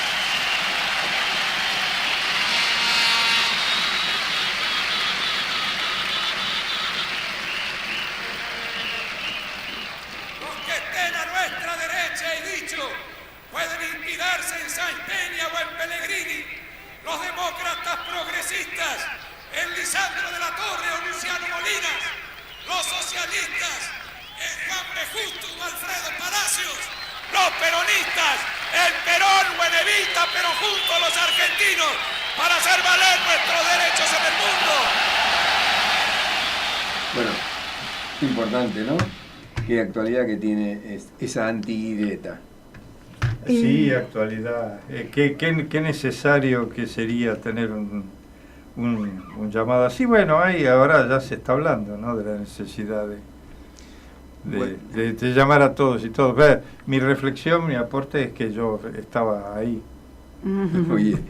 Bueno, ¿por qué celebramos hoy el Día del Militante Radical? Porque hoy, 12 de marzo, se cumpliría un aniversario de nacimiento de Raúl Alfonsín, es decir, festejaría su cumpleaños. ¿Y cuántos cumpliría? 92 años. Nació en 1927, un día como hoy, en Chascomús.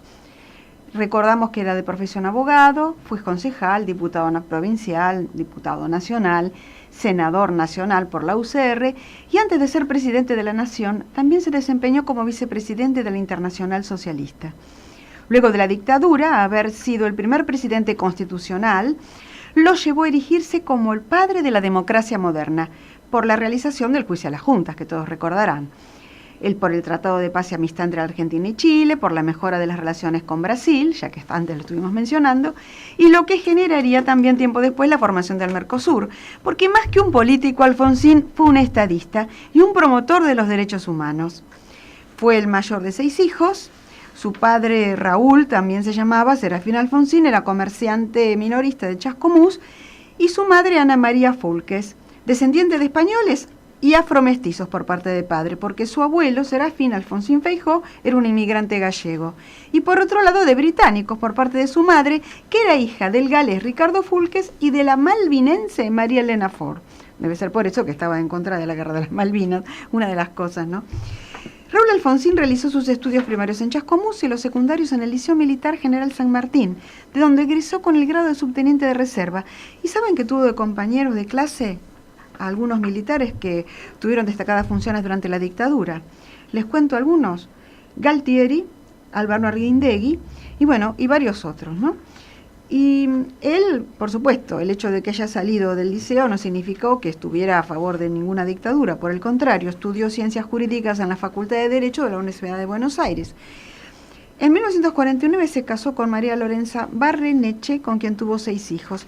Y entre ellos, el único que se dedicó a la política es Ricardo Luis, que todos conocemos. Ya se había recibido de abogado en 1950, cuando comenzó su actuación política en el Movimiento de Intransigencia y Renovación de la Unión Cívica Radical en Chascomús, lugar donde participó de la fundación del diario El Imparcial. A los 27 años es elegido concejal en Chascomús, pero ¿qué pasó? En 1955 fue encarcelado por la Revolución Libertadora. Y corría 1958 cuando fue electo diputado por la provincia de Buenos Aires y diputado nacional durante el gobierno de Arturo Illia entre 1963 y 1966, periodo en el que se desempeñó como vicepresidente del bloque de diputados nacionales de la Unión Cívica Radical del Pueblo. En 1965 fue elegido presidente del Comité Provincia de Buenos Aires, pero en 1966, otra vez, durante la dictadura del general Juan Carlos Onganía, fue detenido por haber reabierto el Comité de Provincia, a pesar de la prohibición de toda actividad política. No sé, Héctor, vos estuviste más o menos en ese momento. Para mí fue muy importante. Yo estaba en ese tiempo como secretario general de redacción del diario Crónica, y me entero que en Chascomús un político había desafiado a los militares. Yo no lo conocía. Y ahí me entero que lo que hizo fue ir al comité, romper el candado, entrar, agarrar un banquito, pararse en una esquina y armar un acto político que significó que se lo llevaran preso. Y ahí fue cuando le presté atención. A partir de allí le empecé a prestar atención a ese político de Chascomús que se llamaba Raúl Alfonsín. Sí, Raúl Alfonsín se vinculó con sectores de centro izquierda en ese momento como el socialismo, dirigido por su amigo Guillermo Esteves Boero, y comenzó a desarrollar desde la provincia de Buenos Aires un pensamiento socialdemócrata dentro del radicalismo, que tendría un considerable impacto en la juventud. Y en aquel primer núcleo alfonsinista se encontraba Bernardo Greenpool, Roque Carranza, Germán López y Raúl Borrás. Rechazó la lucha armada como camino del progreso social para ofrecer a un amplio sector de la juventud un canal pacífico de militancia de centro-izquierda. El alfonsinismo apoyó la consigna elecciones libres y sin proscripciones. Pudo difundir sus argumentos a través de una actividad periodística, ya que fue columnista de la revista Inédito, que junto a Mario Monteverde dirigía, y escribió artículos en otros semanarios bajo el seudónimo de Alfonso Carrido Lura. Entre el 71 y 72, los jóvenes radicales de la Junta Coordinadora Nacional y Franja Morada, que habían mantenido una militancia activa contra la dictadura militar, comienzan a acercarse a Raúl Alfonsín.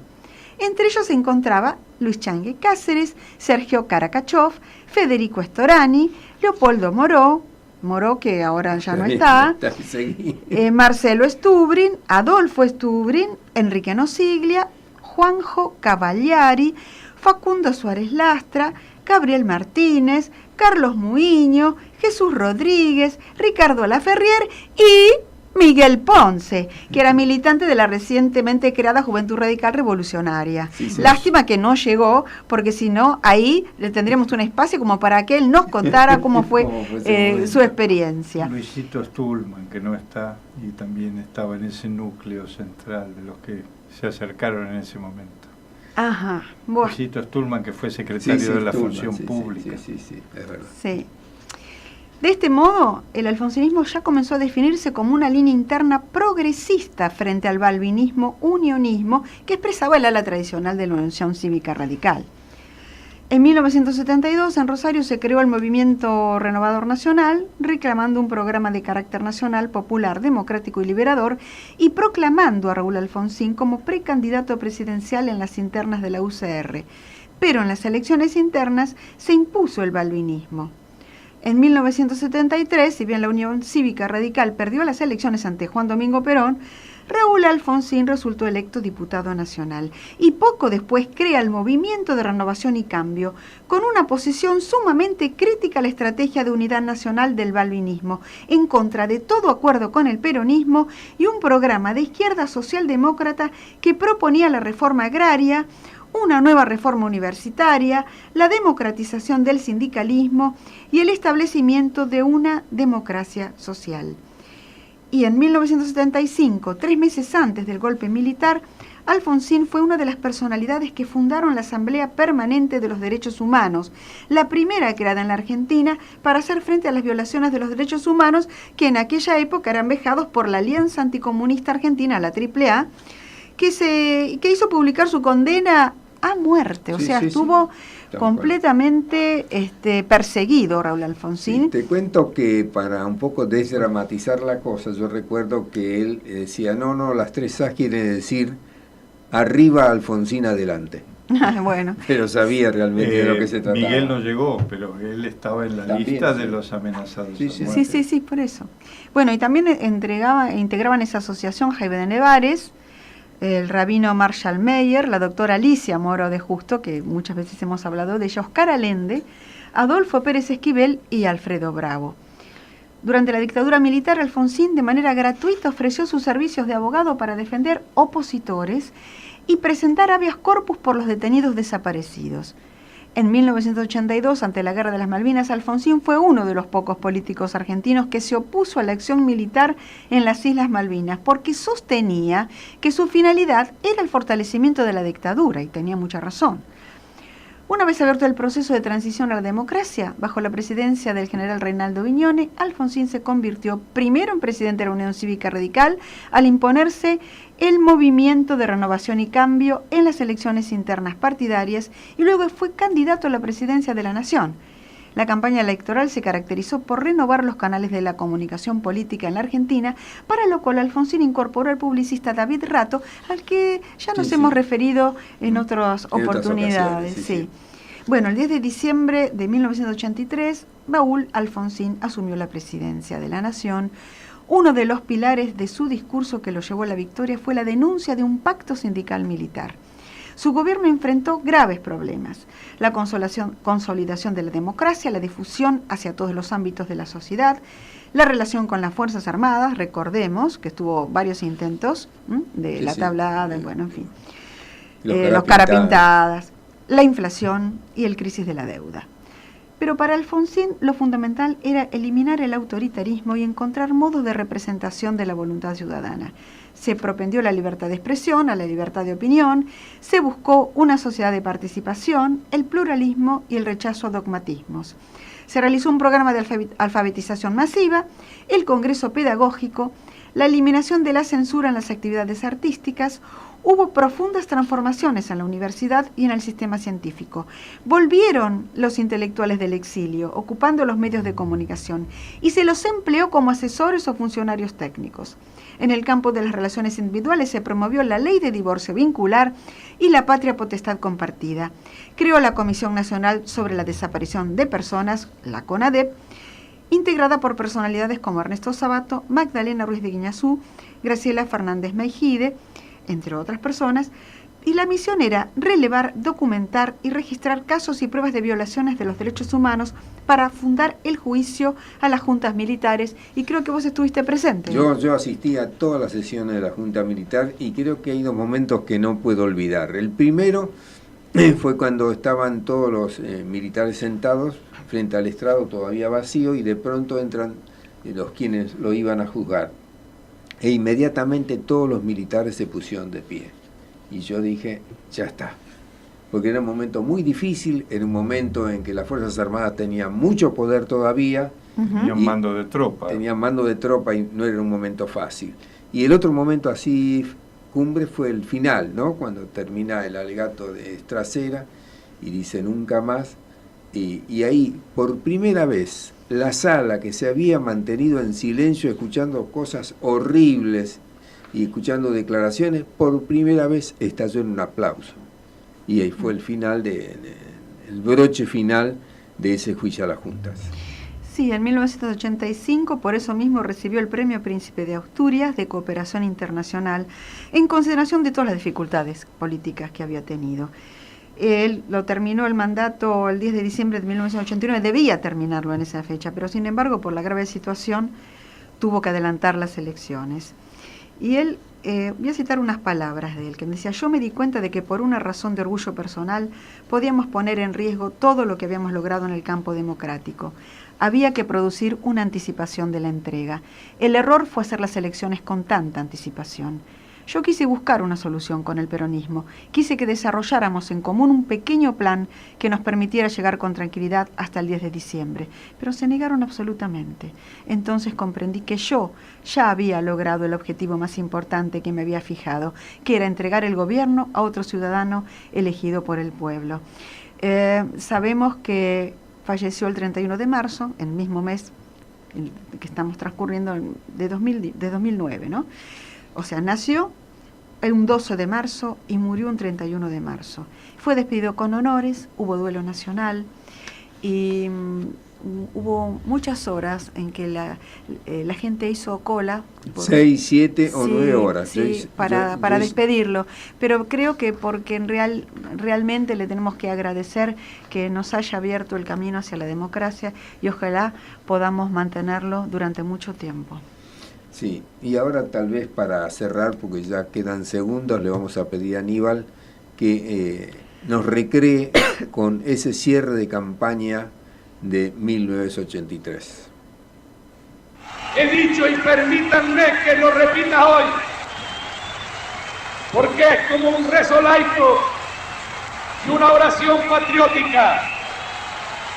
Y si alguien distraído al costado de camino cuando nos ve marchar, nos pregunta cómo juntos, hacia dónde marchan, por qué luchan, tenemos que contestarle con las palabras del preámbulo, que marchamos, que luchamos para constituir la unión nacional, afianzar la justicia, consolidar la paz interior, proveer a la defensa común, promover el bienestar general y asegurar los beneficios de la libertad para nosotros, para nuestra posteridad y para todos los hombres del mundo que deseen habitar el suelo argentino.